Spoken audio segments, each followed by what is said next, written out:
Soy Yuri y hoy les vengo a leer un párrafo del capítulo 1 de Drácula, escrito por Bram Stoker.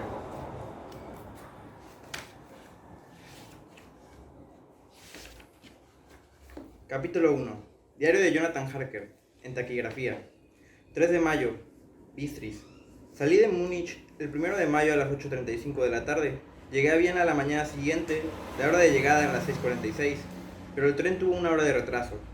Budapest parecía una ciudad maravillosa, por lo que se descubrió desde el tren y lo poco que pude ver paseándome por las calles, no me atreví a alejarme mucho de la estación, ya que el tren había llegado tarde y seguiría viaje lo antes posible para recuperar el retraso. La impresión que me dio fue la de que salíamos de Occidente y entrábamos en Oriente. Accedimos a las tradiciones del Imperio Turco por el más occidental de los puentes espléndidos sobre el Danubio, que tiene aquí anchura y profundidad en cignes. Salimos con bastante puntualidad y llegamos a Klausenburg cuando ya había anochecido. Aquella noche me alojé en el Hotel Royal. Comí, o más bien cené, un pollo sazonado con pimentón picante, muy sabroso, pero que daba mucha sed. Nota: pedí la receta para Mina. Cuando se lo pregunté al camarero, me dijo que se llamaba paprika hen y que en los Carpatos lo encontraría en cualquier parte, ya que era un plato de la cocina nacional. Lo poco que chapurreó el alemán me resultó aquí muy útil. La verdad es que no sé cómo me las arreglaría si no. En Londres había aprovechado un rato libre para visitar el Museo Británico y había hojeado en la biblioteca libros y mapas que trataban de Transilvania. Se me había ocurrido que no estaría de más documentarme un poco sobre el país si iba a tener tratos como un noble del mismo. Vi que la comarca que él citó está en el límite oriental del país, cerca del límite entre tres estados, Transilvania, Moldavia y Bucovina, en plena cordillera de los Cárpatos, una de las regiones más agrestes y menos conocidas de Europa.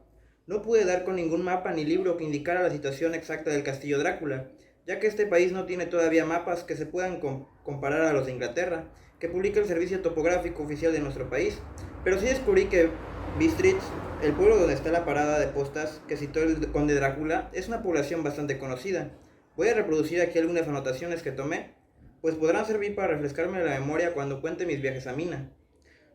La población de Transilvania se divide en 4 nacionalidades distintas: los sajones del sur, mezclados con los valacos, que son descendientes de los dacios, los magiares del oeste y los escasios al este y al norte.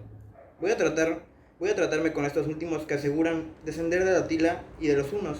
Puede que así sea, pues cuando los magiares conquistaron el país en el siglo XI, se encontraron a los hunos que se habían establecido en él.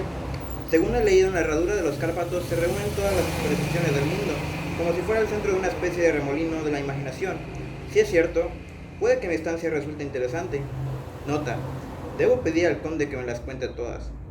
Aunque mi cama era bastante cómoda, no dormí bien, pues tuve sueños raros de todas clases. Puede que tuviera algo que ver que un perro se pasara toda la noche aullando al pie de mi ventana, o quizá fuera por la paprika, que me hizo beberme toda el agua de mi jarra y todavía me quedé con sed.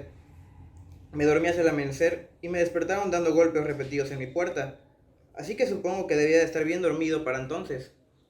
Tomé de desayuno más paprika y una especie de gachas de harina de maíz que llamaban mamaliga, y berenjenas rellenas de carne picada, un plato excelente al que llaman impletata.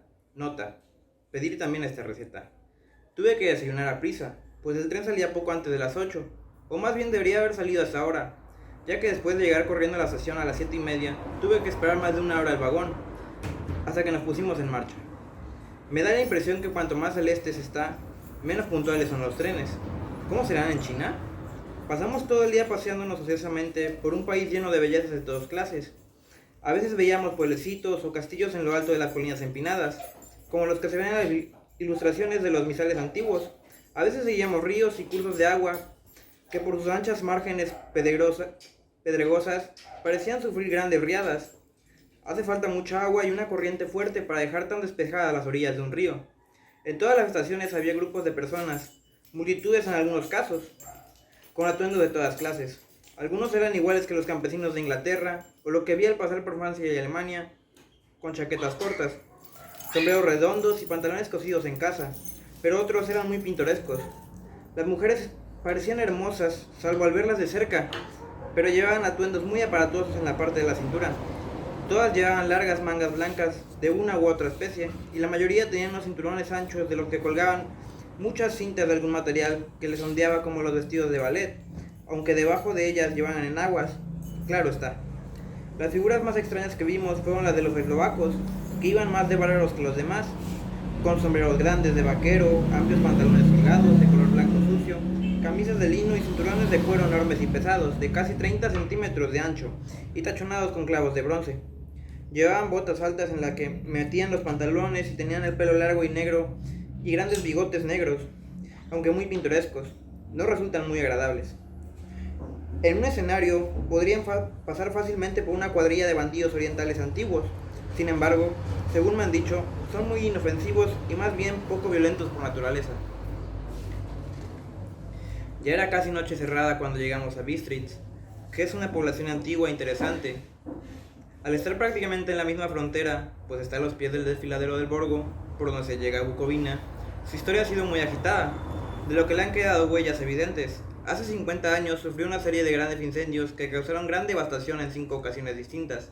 A principios del siglo XVII sufrió un asedio de 3 semanas en el que murieron 13.000 habitantes, tanto en los combates propiamente dichos como víctimas del hambre y las enfermedades.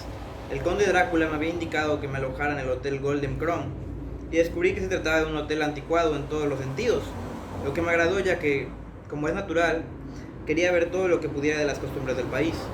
Me esperaban evidentemente, ya que cuando me acerqué a la puerta me encontré con una mujer mayor de aspecto alegre, vestida con el traje habitual de campesina, en aguas blancas, con un largo delantal doble por delante y por detrás de tela de color, tan ceñido que casi parecía demasiado sugerente. Cuando llegué hasta ella hizo una reverencia y me dijo, ¿Hare? ¿Inglés? Sí, dije, Jonathan Harker. Sonrió y dijo algún recado a un anciano de camisa blanca que la había seguido hasta la puerta. El hombre se marchó, pero regresó al momento con una carta. Amigo mío, bienvenido a los Cárpatos. Lo espero con impaciencia. Duerma bien esta noche. La diligencia saldrá para Bucovina mañana a las 3. Tiene usted un asiento reservado en ella. Mi carruaje lo esperará al desfiladero de Borgo y lo traerá a usted hasta mí. Confío en que haya tenido buen viaje desde Londres y disfrute de su estancia en mi hermoso país. Su amigo, Drácula. 4 de mayo. Me enteré que el propietario del hotel había recibido una carta del conde en la que éste le había encargado que me reservara el mejor asiento de la diligencia, pero al pedirle más detalles me pareció algo reservado e hizo que no entendía mi alemán. Esto no podía ser cierto, ya que lo había entendido perfectamente hasta entonces, o al menos respondía a mis preguntas ni más ni menos que si las entendiera. Tanto él como su esposa, la anciana, que me había recibido, se miraban entre sí como si tuvieran miedo a algo. Él masculló que habían enviado dinero por carta y que no sabía más. Cuando le pregunté si conocía al conde Drácula y si podía decirme algo de su castillo, su esposa y él se santiguaron, y tras decir que no sabían nada en lo absoluto, se negaron abiertamente a decir nada más. Como faltaba tan poco para la hora de partir, no tuve tiempo para preguntar a nadie más, aunque todo era muy misterioso y nada tranquilizador. Cuando ya me disponía a marcharme, la anciana subió a mi habitación y me dijo de manera histérica, ¿es preciso que vaya? ¡Oh, joven Hare! ¿Es preciso que vaya? Estaba tan alterada que al parecer había perdido el dominio del poco alemán que sabía, y lo mezclaba con otro idioma que no conozco en absoluto. Apenas pude entender la base de hacerle muchas preguntas.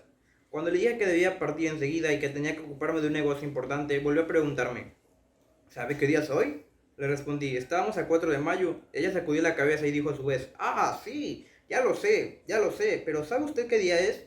Al decirle que no entendía, siguió diciendo, es la víspera del día de San Jorge. ¿No sabe usted que esta noche, cuando el reloj de las 12, todas las cosas malas del mundo tendrán todos sus poderes? ¿Sabe usted dónde va y a lo que va? Estaba presa de una angustia tan evidente que intenté consolarla, aunque sin conseguirlo. Por fin, se hincó de rodillas y me suplicó que no fuera, o al menos que esperara un día o dos antes de partir. A pesar de que todo aquello era bien ridículo, estaba intranquilo.